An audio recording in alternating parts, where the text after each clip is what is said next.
Hello, good morning student. पिछले वाली video class में हमने पढ़ा था कि भोजन के स्रोत, पादप के रूप में भोजन के स्रोत, जंतुओं के रूप में भोजन के स्रोत, ये पढ़े थे। आज हम अगला जो टॉपिक, नेक्स्ट टॉपिक है जो स्टार्ट करते हैं, वो है भोजन के कार्य, यानी भोजन के कौन कौन से कार्य, अवयव, भोजन में कौन कौन से अवयव शामिल होते हैं, और वह अभाव जन्य रोग, यानी उन अवयवों की कमी से होने वाले रोग, इनके बारे में पढ़ेंगे। देखो, सबसे पहले बात करते हैं भोजन की। जब हमें भूख लगती है तब हम पादपों एवं जंतुओं से प्राप्त खाद्य पदार्थ भोजन के रूप में ग्रहण करते हैं। यानी कि जो जंतुओं से और पादपों से जो खाद्य पदार्थ प्राप्त होते हैं, उनको हम भोजन के रूप में ग्रहण करते हैं। कब? जब हमें भूख लगती है। इस भोजन से हमारे शरीर को, यानी जो भोजन लेते हैं, उस भोजन से हमारे शरीर को क्या मिलती है? ऊर्जा प्राप्त होती है, एनर्जी प्राप्त होती है। भोजन से हमारे शरीर में, हमारे जो शरीर की जो वृद्धि है, ग्रोथ है, भोजन से हमारे शरीर की वृद्धि एवं विकास होता है। यानी अपने जो शरीर की जो ग्रोथ होती है, वो भी भोजन से ही होती है। नेक्स्ट, भोजन के कार्य, यानी भोजन हमारे शरीर में क्या क्या काम करता है। भोजन लेते हैं तो ये हमारे शरीर में कौन कौन से कार्य करता है। पहला कार्य है, सजीवों को भोजन से कार्य करने हेतु ऊर्जा मिलती है। यानी कि कार्य करने के लिए किसकी आवश्यकता होती है? ऊर्जा की आवश्यकता होती है, और वो ऊर्जा हमें भोजन से प्राप्त होती है। किससे प्राप्त होती है? भोजन से प्राप्त होती है। तो पहला कार्य हो गया कि भोजन हमारे शरीर को ऊर्जा प्रदान करता है। दूसरा कार्य देखो, भोजन शरीर की वृद्धि, विकास एवं निर्माण में सहायक है। यानी हमारे शरीर की वृद्धि करता है, विकास और निर्माण, यानी कि जो टूट फूट, जैसे कोई चोट लग जाती है तो उस टूट फूट का निर्माण में भी जो सहायक होता है। एक तरीके से कहें कि चोट लग जाती है तो उसका जो घाव बढ़ जाता है, वो घाव भी भोजन के द्वारा ही बढ़ता है। यह शरीर की रोगों से सुरक्षा प्रदान करता है। यानी भोजन ही है जो हमारे शरीर में रोगों से लड़ने की जो क्षमता है, रोग प्रतिरोधक क्षमता है, वो भी प्रदान करता है। यानी सुरक्षा, रोगों से हमारे शरीर की सुरक्षा करता है। पौष्टिक भोजन, यानी ऐसे भोजन जिसमें भोजन के सभी अवयव उपस्थित हो, कार्बोहाइड्रेट, वसा, विटामिन, जल, खनिज, लवण, ये उपस्थित हो गया पौष्टिक भोजन।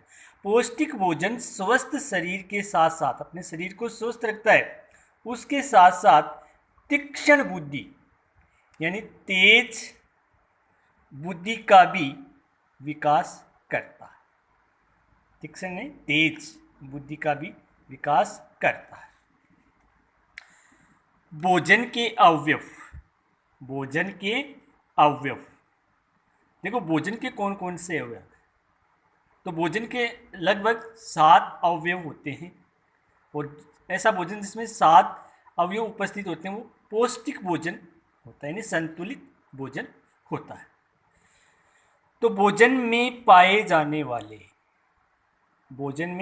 जाने वाले आवश्यक अवयव निम्न है। पहला है कार्बोहाइड्रेट, दूसरा प्रोटीन, तीसरा वसा, चौथा विटामिन, पांचवा है खनिज लवण, छठा जल, और सातवां है खाद्य रेशे, या जिसको रफेज कहते हैं। ये जो अवयव हैं वो हमारे भोजन में उपस्थित होते हैं। तो भोजन के अवयव कितने हो गए? 7 अवयव, कार्बोहाइड्रेट, प्रोटीन, वसा, विटामिन, खनिज लवण, जल और खाद्य रेशे।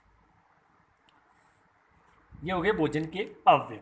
अब है भोजन के अवयवों की आवश्यकता, यानी भोजन के जो अवयव हैं उनकी आवश्यकता क्यों है, क्या काम में हमारे शरीर के अंदर किस काम में ये अवयव आते हैं।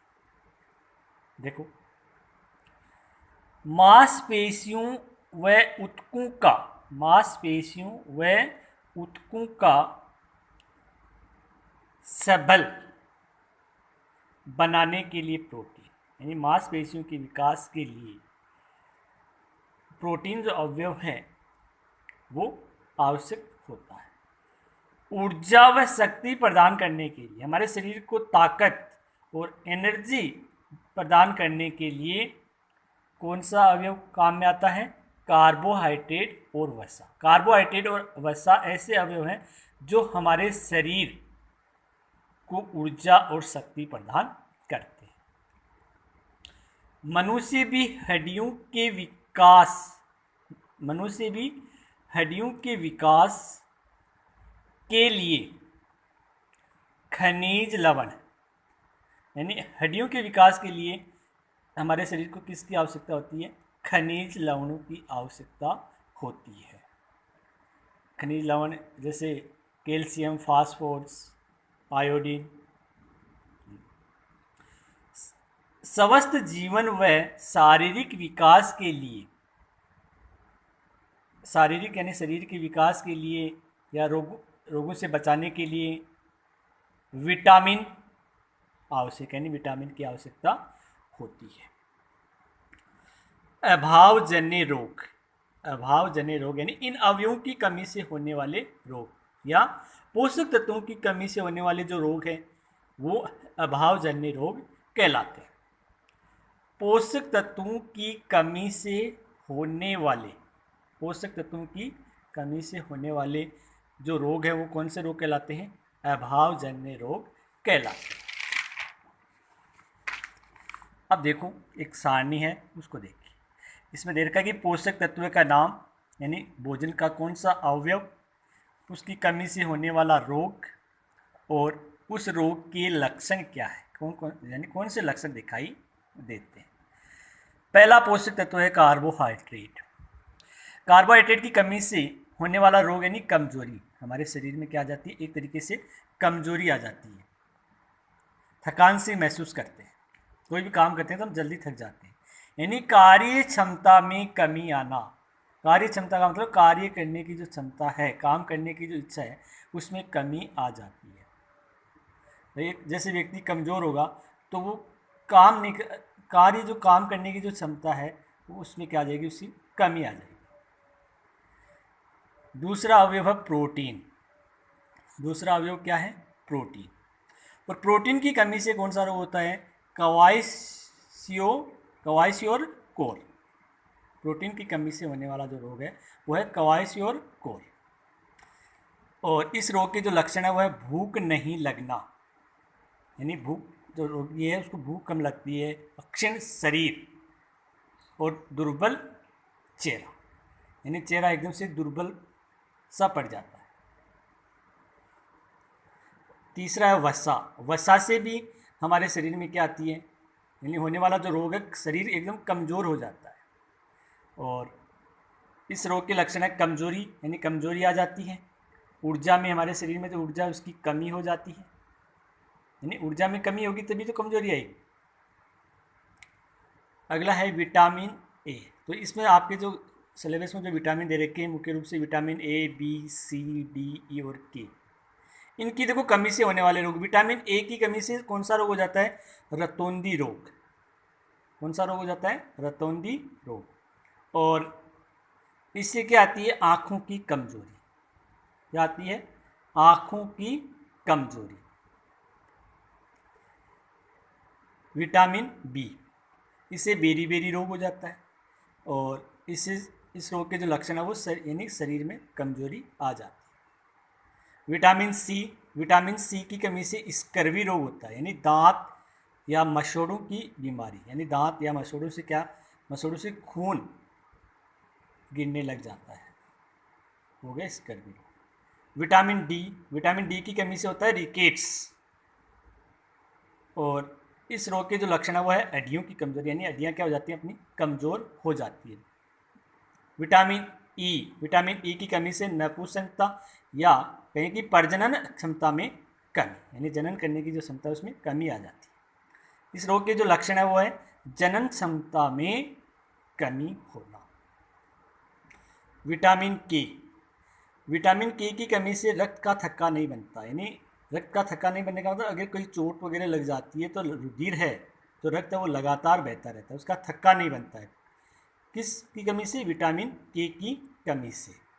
इस रोग के लक्षण क्या हो जाएंगे? अत्यधिक रक्तस्राव, यानी अत्यधिक मात्रा में रक्त का स्राव होना। खनिज लवण कौन से हैं? कैल्शियम है, फास्फोरस है। खनिज लवण पहला है कैल्शियम और फास्फोरस। इसकी कमी से क्या कौन सा रोग हो जाता है? दांतों व हड्डियों की कमजोरी, यानी दांत और हड्डियां क्या हो जाती है? कमजोर हो जाती हैं। और इस रोग के लक्षण हो जाएंगे हड्डियों की कमजोरी। आयरन यानी जो हमारा रुधिर में जो हीमोग्लोबिन पाया जाता है, एक लाल रंग का जो वर्णक पाया जाता है जिसको हीमोग्लोबिन कहते हैं। तो खून में क्या हो जाती है? हीमोग्लोबिन की कमी हो जाती है, और हीमोग्लोबिन की कमी हो जाएगी, इसका मतलब एक जो रोग हो जाता है, कौन सा रोग है? एनीमिया रोग। कौन सा रोग हो जाता है? एनीमिया रोग। और इससे क्या आ जाती है? हमारे शरीर में शिथिलता आ जाती है।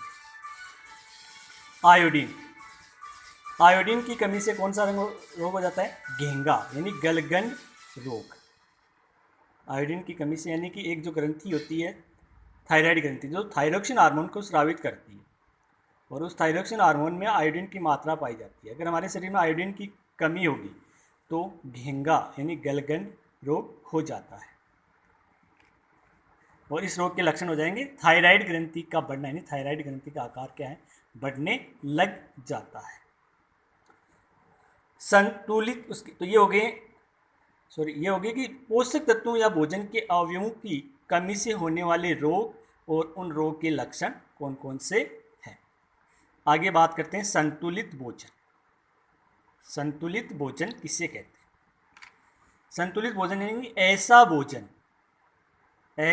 भोजन जिसमें भोजन के सभी अवयव मैंने पढ़े थे कि कार्बोहाइड्रेट, वसा, प्रोटीन, विटामिन, खनिज लवण, जल, ये सारे जो अवयव, यानी सभी अवयव एक निश्चित अनुपात एवं मात्रा में उपस्थित हो, एक निश्चित मात्रा में उपस्थित हो, संतुलित भोजन कहलाता है।